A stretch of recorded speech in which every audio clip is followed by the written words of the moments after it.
اللهم انفعنا بما علمتنا وعلمنا ما ينفعنا وزدنا علما.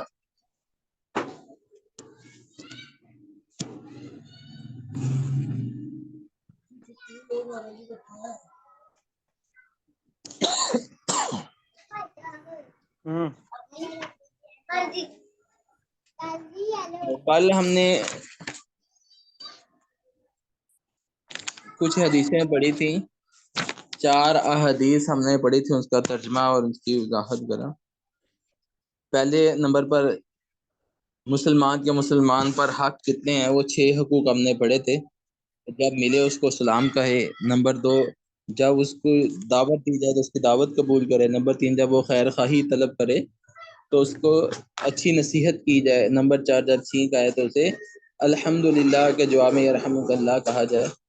نمبر 5، جب بیمار ہو تو اس کی تیمارداری کی جائے. نمبر 6، کہ جب وہ فوت ہو جائے تو اس کا جنازہ تجہیز و تکفین اس والے سے ہم نے پڑھا تھا. دوسری حدیث میں کہ انسان کو دنیا کے معاملے میں ہمیشہ اپنے سے کم تر کی طرف دیکھنا چاہیے، اس کے بارے میں پڑھا تھا. تیسری حدیث میں نیکی اور برائی کا محور کیا ہے، یہ ہم نے پڑھا تھا. نبی صلی اللہ علیہ وسلم نے فرمایا نیکی ہے البر حسن الخلق، اچھا اخلاق نیکی ہے.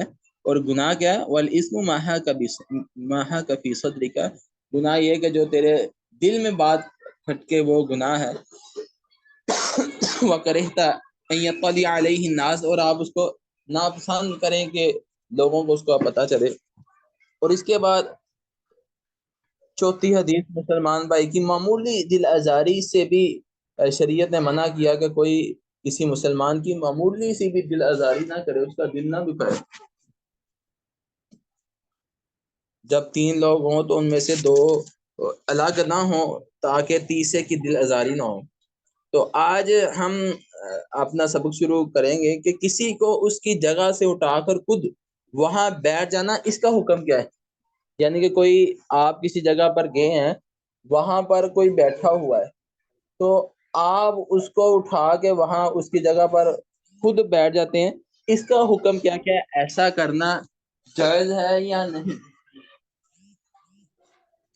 نبی کریم صلی اللہ علیہ وآلہ وسلم کا فرمان ہے، وعن ابن عمر رضی اللہ تعالی عنہ قال قال رسول اللہ صلی اللہ علیہ وسلم لا يقيم الرجل من مجلسه ثم يجلس فيه ولكن تفسحوا وتوسعوا متفق علیہ.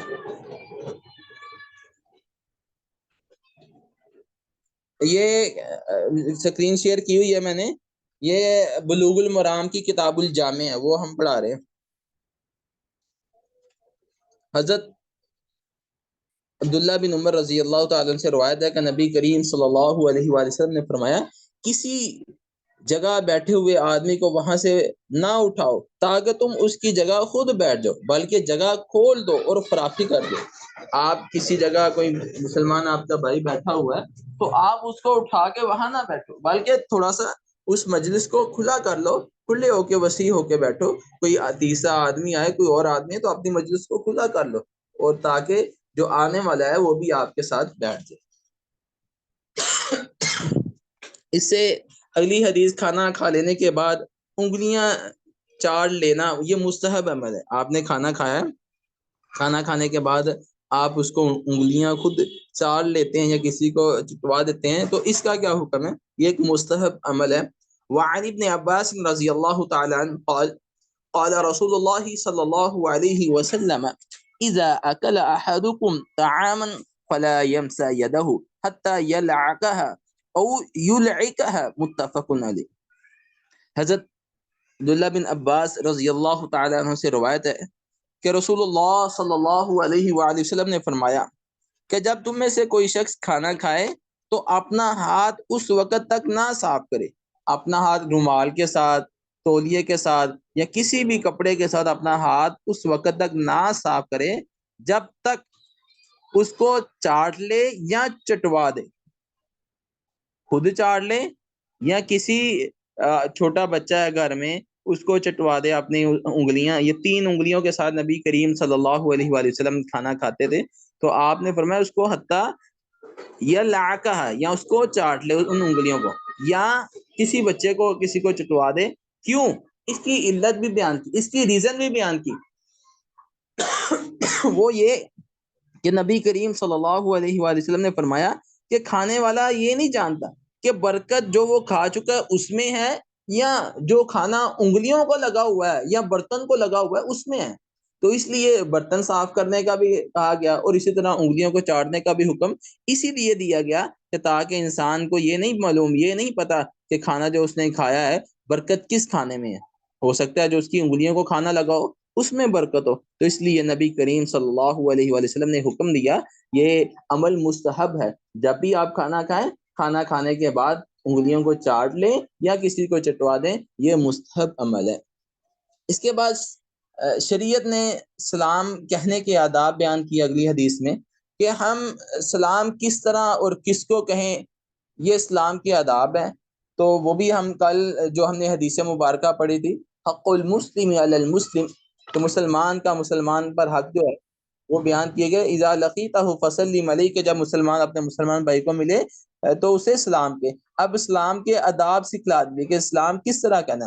وعن ابی ہریرہ رضی اللہ تعالی عنہ قال رسول اللہ صلی اللہ علیہ وآلہ وسلم ليسلم الصغير على الكبير والمار على القائد والقليل على الكثير متفق عليه. وفي رواية لمسلم والراكب على الماشي. حضرت ابو ہریرہ رضی اللہ تعالی عنہ سے روایت ہے، رسول اللہ صلی اللہ علیہ وآلہ وسلم نے فرمایا، چھوٹا بڑے کو سلام کہے. الصغیر علی الکبیر، چھوٹا بڑے کو سلام کہے. اس میں ایک تو عزت و تقیر بتلائی جا رہی ہے، دوسرے نمبر پہ بڑوں کا احترام سکھلایا جا رہا ہے. آپ کہیں بیٹھے ہوئے ہیں، آپ کہیں گئے ہیں، کوئی بڑا ہے آپ سے، تو آپ کو جو چھوٹا ہے اسے چاہیے کہ بڑے کو سلام کرنے میں پہل کرے. یہ آداب سکھلائے جا رہے ہیں. بڑوں کی عزت کرنا، بڑوں کی توقیر کرنا، بڑوں کی رسپیکٹ کرنا سکھلایا جا رہا ہے کہ چھوٹا جو ہے وہ بڑے کو سلام کہے. والمار علی القاعد، اور گزرنے والا بیٹھے ہوا کو سلام کہے. آپ گزر رہے ہیں گلی میں، محلے میں کوئی لوگ بیٹھے ہوئے، تو آپ کو چاہیے جو بیٹھے ہوئے ان کو السلام علیکم ورحمۃ اللہ وبرکاتہ کہہ کر وہاں سے جائیں، تاکہ جو بیٹھے ہوئے ہیں ان کو آپ سلام دیں. یہ اس لیے بھی ہے کیونکہ گزرنے والا گزرتا جاتا ہے، تو کئی لوگ راستے میں بیٹھے ہوئے، تو جہاں سے گزرتا ہے وہیں جاتے ہوئے اس کو السلام علیکم ورحمۃ اللہ وبرکاتہ کہہ دیں، تاکہ بیٹھنے والے اس کو اس کا جواب دیں. اس کے بعد فرمایا والقلیل علی الکثیر، تھوڑے لوگ جو ہیں یہ زیادہ لوگوں کو سلام کریں. آپ ایک لوگ، دو لوگ، آپ باہر سے آتے ہیں، کلاس روم میں زیادہ لوگ بیٹھے ہوئے ہیں، 40-50 لوگ بیٹھے ہوئے. اب یہ نہیں ہوگا کہ جو 2 لوگ آئے ہیں وہ آ جائیں اور باقی 40-50 لوگ جو ہیں وہ ان دونوں کو سلام کریں. ایسا نہیں ہوگا، بلکہ جو 2 لوگ ہیں وہ آ کر باقی ساری کلاس کو سلام کریں گے، یا جتنے بھی لوگ کسی مجلس میں بیٹھے ہوئے ان کو سلام کریں گے. والقلیل، تھوڑے، علی الکثیر، زیادہ لوگوں کو سلام کریں. آگے ایک اور حدیث میں بیان کیا گیا والراکب علی الماشی، سوار پیدل چلنے والے پر پہل کرے. یعنی کہ آپ سائیکل پر، موٹر سائیکل پر جا رہے ہیں، یا گاڑی پر جا رہے ہیں، یا اونٹ پر، یا آپ اپنی سواری پر جا رہے ہیں. کچھ لوگ پیدل ہیں، تو جو سواری پر ہے اسے چاہیے کہ پیدل چلنے والوں کو سلام کہے. وعن علی رضی اللہ تعالی عنہ قال رسول اللہ صلی اللہ علیہ وسلم یجزی عن الجماعة اذا مروا ان يسلم احدهم ويجزي عن الجماعة ان يرد احدهم. رواہ احمد والبیہقی. حضرت ابو ہریرہ رضی اللہ تعالی عنہ سے روایت ہے کہ رسول اللہ صلی اللہ علیہ وآلہ وسلم نے فرمایا، ایک جماعت کے لیے یہ چیز کفایت کرتی ہے کہ جب وہ گزریں تو ان میں سے ایک سلام کہے، اور جماعت سے یہ بات بھی کافی ہے کہ ان میں سے کوئی ایک سلام کا جواب دے دے. اب اس کی اگزامپل میں اس طرح دیتا ہوں کہ آپ زیادہ لوگ ہیں، کوئی 10-15 لوگ ہیں، آپ کہیں سے گزر رہے ہیں اور آپ دیکھتے ہیں وہاں پر بھی 10-15-20 لوگ بیٹھے ہوئے، تو آپ میں سے اب 15 کے 15 لوگ اسلام نہ کہیں، بلکہ ایک بھی آپ میں سے سلام کہہ دے، اور جو بیٹھے ہوئے ہیں ان میں سے ایک بھی جواب دے دے، سب کی طرف سے جواب ہو جائے گا. یعنی کہ کوئی مجلس ہو رہی ہے، مسجد میں درس ہو رہا ہے، بیان ہو رہا ہے، وہ باہر سے ایک لشکر آیا 10-15 لوگوں کا، قافلہ آیا ہے، اب ان میں سے اب سارے اسلام کہیں گے تو مسجد کا تقدس پامال ہوگا، تو اس لیے ان میں سے ایک بھی اسلام کہہ دے اور جو مجلس میں یا مسجد میں بیٹھے ہوئے ہیں ان میں سے ایک بھی آنسر دے دے، سب کی طرف سے جواب ہو جائے گا۔ اس سے اگلی حدیث میں غیر مسلموں کو اسلام کہنے کا کیا حکم ہے کہ آپ دیکھتے ہیں کہ کسی جگہ کوئی غیر مسلم رہتا ہے یا آپ کے ساتھ کوئی غیر مسلم کام کرتا ہے یا کہیں غیر مسلم لوگ رہتے ہیں، ان کو سلام کرنے کا کیا حکم ہے اس کے بارے میں ہے۔ وعن ابی ہریرہ رضی اللہ تعالی عنہ قال قال رسول اللہ صلی اللہ علیہ وآلہ وسلم لا تبدأ اليہود ولا النصارى بالسلام وإذا لقيتموهم في طريق فاضطروهم إلى أضيقه اخرجه مسلم۔ حضرت ابو ہریرہ رضی اللہ تعالی عنہ سے روایت ہے کہ رسول اللہ صلی اللہ علیہ وآلہ وسلم نے فرمایا، جب تم یہودیوں اور نصرانیوں سے راستے میں ملو تو اسلام میں ابتدا نہ کرو۔ اب اس میں آپ کو حکم بھی پتہ چل گیا کہ جب بھی یہود و نصارہ یا اہل کتاب آپ سے ملیں یا مشرک ملیں آپ کو، تو آپ سلام لینے میں پہل نہ کریں، بلکہ اگر وہ ملے بھی ان کو تنگ راستے کی طرف جانے پر مجبور کر دو، یعنی کہ اس کو کشادہ راستے میں بھی نہ رہنے دو بلکہ اس کو مجبور کر دو کہ وہ تنگ راستے کی طرف جائے یا کسی اور راستے کی طرف جائے۔ یہ اس لیے بیان کیا گیا، یہ امر تنزیہی ہے کہ آپ ایسا عمل کریں گے اس کو پتہ چلے گا کہ مسلمان جو ہے ہمارے ساتھ محبت نہیں کرتے۔ کیوں؟ حدیث مبارکہ میں آتا ہے کہ نبی کریم صلی اللہ علیہ وسلم نے فرمایا کہ جس کسی یہودی یا عیسائی کو میرا پتہ چل جائے کہ نبی کریم صلی اللہ علیہ وسلم کی دنیا میں مبعوث کر دیے گئے ہیں، اس کے بعد وہ ایمان نہ لائے، میری شریعت پر ایمان نہ لائے، وہ جو ہے وہ جہنم کا ایندھن ہے، وہ جنت میں نہیں جائے گا۔ تو اس لیے نبی کریم صلی اللہ علیہ وسلم کی بعثت کے بعد اگر کوئی نبی بھی ہوتا وہ بھی آپ صلی اللہ علیہ وآلہ وسلم کی پیروی کرتا، آپ صلی اللہ علیہ وآلہ وسلم کی شریعت کی پیروی کرتا، چاہے کہ کسی نبی کا کوئی امتی ہو۔ تو اس لیے یہ کہا گیا کہ جب آپ کافروں کو، یہود و نصارہ کو راستے میں ملیں تو ان کو سلام لینے میں ابتدا نہ کرو۔ یہاں پر ایک اور ادب بھی بیان کیا گیا، حضرت عائشہ رضی اللہ تعالیٰ عنہ کی روایت میں اس کی وضاحت بھی ہے کہ اگر وہ آپ کو سلام کہیں تو آپ نے جواب میں صرف وعلیکم کہنا ہے۔ صرف اگر آپ کو وہ سلام کہیں تو آپ نے جواب میں یہود و نصارہ کو وعلیکم کہنا ہے، صرف رحمت اللہ وبرکاتہ نہیں کہنا۔ اس کی توجیہ بھی میں نے بیان کر دی ابھی۔ اور اسی طرح اگر آپ کو مجبوری یا کہیں یہ کہنا پڑ گیا کہ آپ کو یہود و نصارہ کسی جگہ مل گئے، مجبوراً آپ کو ابتدا کرنا پڑ گئی اسلام میں، تو آپ السلام علیکم فقط کہیں گے، فقط السلام علیکم فقط۔ پہلی بات ہے بچیں، ایسا نہیں کہنا چاہیے۔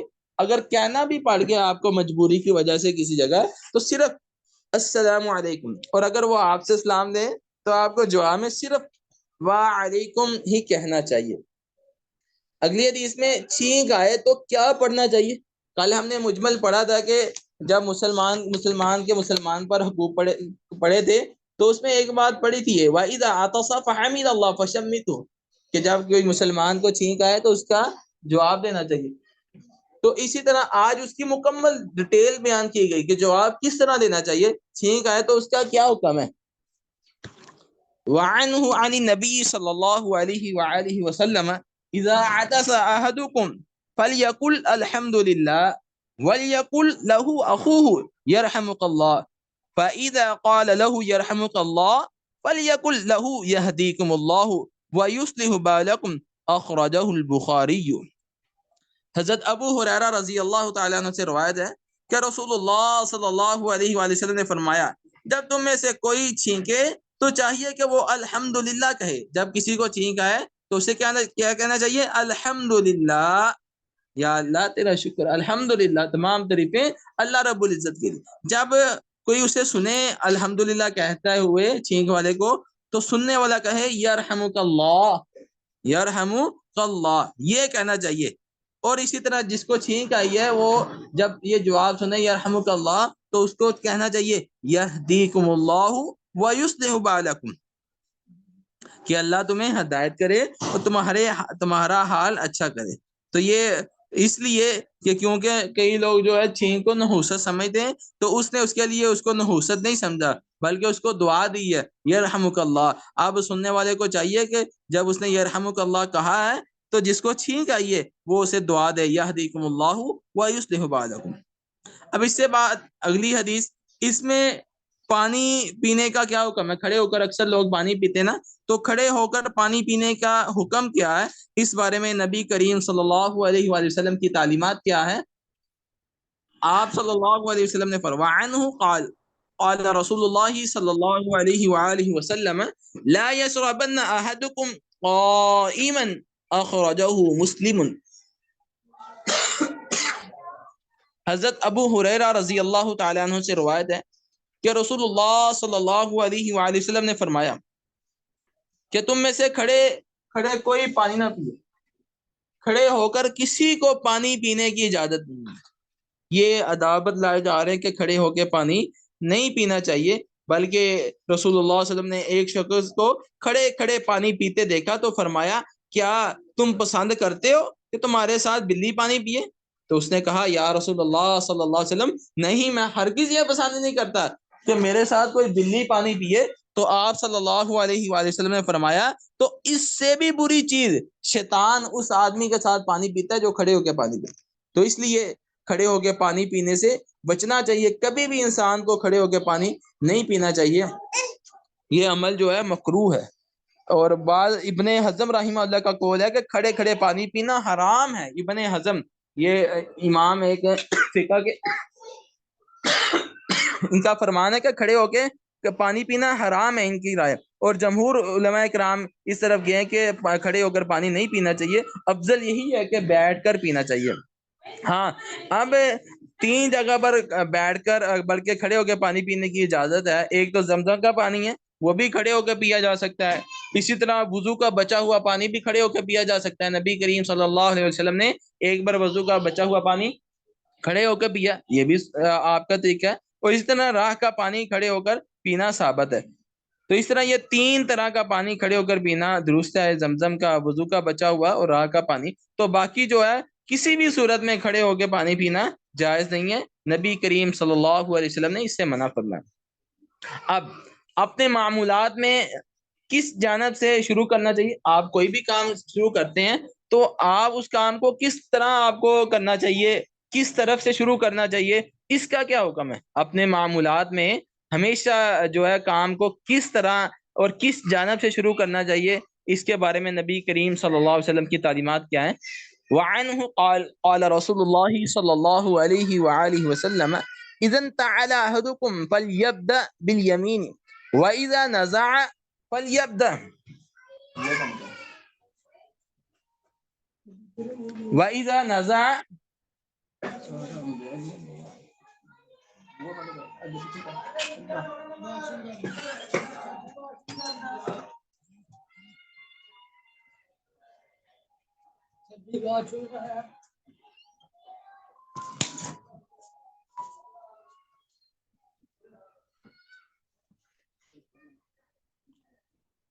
وعنه قال قال رسول الله صلى الله عليه وآله وسلم اذا انتعل احدكم فليبدأ باليمين واذا نزع فليبدأ بالشمال ولتكن اليمنى اولهما تنعل واخرهما تنزع۔ حضرت ابو ہریرہ رضی اللہ تعالیٰ عنہ سے روایت ہے کہ رسول اللہ صلی اللہ علیہ وسلم نے فرمایا، جب تم میں سے کوئی جوتا پہنے تو اپنے دائیں پاؤں سے ابتدا کرے، اور جب اتارے تو بائیں پاؤں سے پہل کرے، اور چاہیے پہنتے وقت دایاں پاؤں پہلے جوتے میں ڈالا جائے اور اتارتے وقت دونوں میں سے بایاں پاؤں پہلے اتارا جائے۔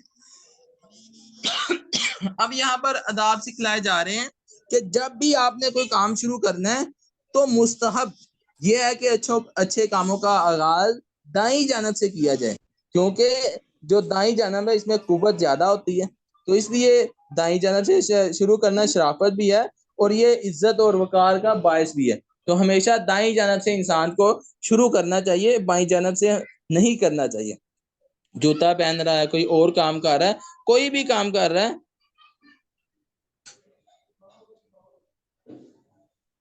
تو انسان کو ہمیشہ بائیں جانب سے نہیں بلکہ دائیں جانب سے شروع کرنا چاہیے۔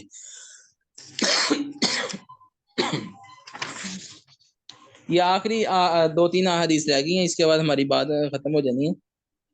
وعنہ، اب ایک جوتے میں چلنے کا حکم کیا ہے؟ اس بارے میں نبی کریم صلی اللہ علیہ وآلہ وسلم کی تعلیمات کیا ہے؟ وعنہ قال قال رسول اللہ صلی اللہ علیہ وآلہ وسلم لا يمشي احدكم في نعل واحدة ولينعلهما جميعا او ليخلعهما جميعا متفق علیہ۔ حضرت ابو ہریرہ رضی اللہ تعالی عنہ سے روایت ہے، رسول اللہ صلی اللہ علیہ وآلہ وسلم نے فرمایا، تم میں سے کوئی ایک جوتے کے ساتھ نہ چلے، یعنی کہ ایک جوتا پہنا ہے، ایک جوتا پہن کر نہ چلے، اس سے منع کیا گیا۔ کیوں؟ کیونکہ جب ایک جوتا انسان پہنتا ہے، ایک پاؤں ننگا ہوتا ہے تو ان بیلنس ہو جاتا ہے، تو گرنے کا خطرہ ہے۔ اسلام نے انسان کی عزت وقار کا جہاں پر اہتمام کیا، وہیں پر انسان کو ہر لحاظ سے، ہر بیماری سے، ہر تکلیف دہ چیز سے بچنے کے لیے تعلیمات دی۔ جب انسان ایک جوتا پہنے گا، ایک نہیں پہنے گا، ان بیلنس ہو جائے گا، گرنے کا خدشہ ہے، گر سکتا ہے انسان کو چوٹ لگنے کا خدشہ ہے۔ تو اس لیے نبی نے فرمایا ایک جوتا کے ساتھ نہیں، ایک جوتا پہن کے نہیں چلنا چاہیے، اور چاہیے کہ دونوں پاؤں کو یکجا جوتے میں ڈالے یا یکجا اتار دے۔ مطلب کیا؟ دونوں جوتے پہن کر چلے یا دونوں اتار کے چلے، تاکہ انسان کو ہر قسم کی تکلیف سے محفوظ ہے۔ تو اس کا بھی آپ کو حکم پتہ چل گیا کہ ایک جوتے میں چلنے کا حکم کیا ہے، اسے شریعت نے منع فرمایا۔ اب اس کے بعد حدیث ہے مردوں کو ٹخنے سے نیچے کپڑا جو لٹکاتے ہیں، اس کا حکم کیا ہے؟ کیا ٹخنوں سے نیچے کپڑا لٹکانا مردوں کے لیے جائز ہے یا نہیں؟ اس بارے میں نبوی تعلیمات کیا ہیں؟ وعن ابن عمر قال قال رسول اللہ صلی اللہ علیہ وآلہ وسلم لا ينظر اللہ الى من جر ثوبه خيلاء متفق علیہ۔ حضرت ابن عمر رضی اللہ تعالی عنہ سے روایت ہے کہ رسول اللہ صلی اللہ علیہ وآلہ وسلم نے فرمایا، جو شخص تکبر کی وجہ سے اپنے کپڑے کو پاؤں کے پیچھے گھسیٹتا پھرے یا گھٹنوں سے نیچے لٹکائے، ٹخنا جو ہے اس سے نیچے لٹکائے، تو اللہ اس کی طرف نظر رحمت نہیں فرمائے گا۔ تو اس لیے شریعت نے منع کیا مردوں کے لیے کہ کسی مرد کے لیے جائز نہیں کہ وہ اپنے ٹخنے سے نیچے اپنی شلوار، اپنا تہبند، اپنی پینٹ، اسی طرح کوئی بھی کپڑا جو پہنا ہوا ہے اس نے، وہ ٹخنوں سے نیچے نہیں کرنا چاہیے۔ اگر کوئی ایسا کرتا ہے تو اس پر اللہ رب العزت نظر رحمت نہیں فرمائیں گے، اس سے شریعت نے منع کیا۔ اب کھانا کس ہاتھ سے کھانا چاہیے، اس بارے میں نبوی تعلیمات کیا ہیں؟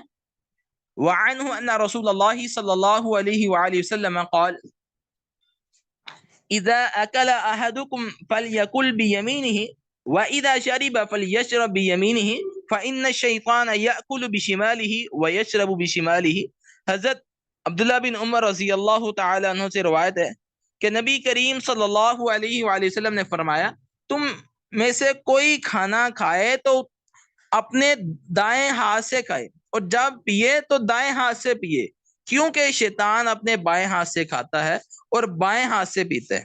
تو یہ بھی نبوی تعلیمات کی روشنی میں کہ جب بھی ہم کوئی چیز کھائیں یا پیے، ہمیں چاہیے کہ ہم دائیں ہاتھ سے کھائیں اور دائیں ہاتھ سے پکڑ کر پیئیں، کیونکہ بائیں ہاتھ سے کھائیں گے تو بائیں ہاتھ سے شیطان کھاتا ہے، تو ہمارے ساتھ شیطان کھائے گا۔ تو ہمیشہ کوشش یہ کرنی چاہیے جب بھی کھانا کھائیں دائیں ہاتھ سے کھانا چاہیے۔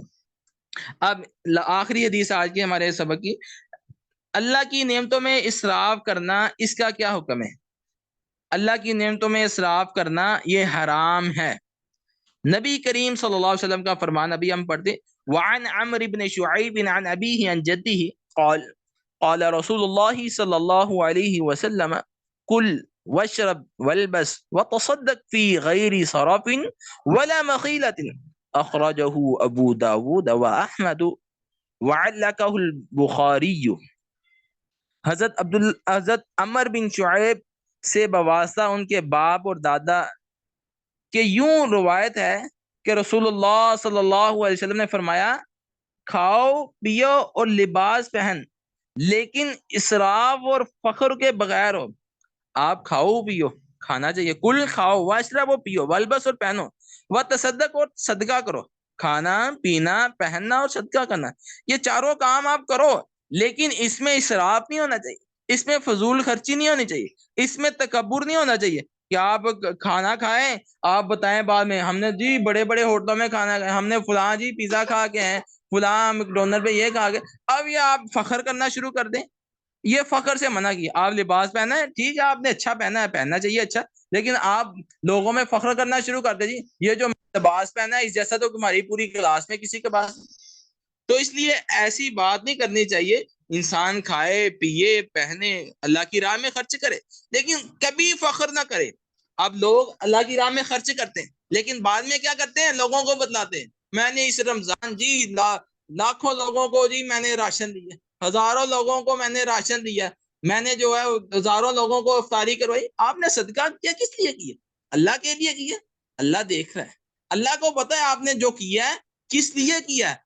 علیم بذات الصدور، اللہ تمہارے سینوں کے راز جانتا ہے، تمہاری نیتوں کو جانتا ہے، نیتوں کا دار و مدار اللہ دلوں کو دیکھتا ہے، نیتوں کا دار و مدار جو ہے یہ آپ کے دل کی کیفیت پر۔ انما الاعمال بالنیات، جتنے بھی اعمال ہیں ان کا دار و مدار نیتوں پر ہے۔ آپ کی اگر نیت اچھی ہے، آپ نے 1 روپیہ خرچ کیا اللہ کی راہ میں، آپ کا 1 روپیہ آپ کو بہت زیادہ اجر و ثواب کا باعث بنے گا۔ آپ کی نیت اچھی نہیں ہے، آپ نے لاکھوں نہیں کروڑوں روپیہ، کروڑوں نہیں اربوں خربوں خرچ کیا ہے، آپ کی نیت اچھی نہیں ہے، آپ سے بہتر وہ شخص ہے جس نے 1 روپیہ اللہ کی راہ میں خرچ کیا۔ تو اس لیے آپ کھائیں پیئیں پہنیں اللہ کی راہ میں خرچ کریں۔ ایک تو فضول خرچی نہیں ہونی چاہیے، نمبر 2 اس میں فخر نہیں ہونا چاہیے، تکبر اور غرور نہیں ہونا چاہیے۔ کیوں؟ جب انسان کے اندر فخر آ جاتا ہے تو وہ پھر آخرت کا جو کنسپٹ ہے کہ انسان اللہ کے لیے کرتا ہے، آخرت میں کامیابی کے لیے کرتا ہے، وہ چیزیں انسان کے دل و دماغ سے نکل جاتی ہیں، جس سے پھر انسان جس مقصد کے لیے خرچ کرتا ہے یا جس مقصد کے لیے کوئی کام کرتا ہے وہ مقصد پورا نہیں ہو پاتا۔ اس لیے شریعت نے منع کیا کہ آپ کھائیں پیئیں پہنے اور اللہ کی راہ میں دیں، اس میں اسراف بھی نہ ہو فخر بھی نہ ہو۔ تو آج کا ہمارا سبق یہی ہے، کل کو ہم باب البر والصلہ پڑھیں گے۔ تو آج کا یہاں تک سبق ہے، یہاں تک اگر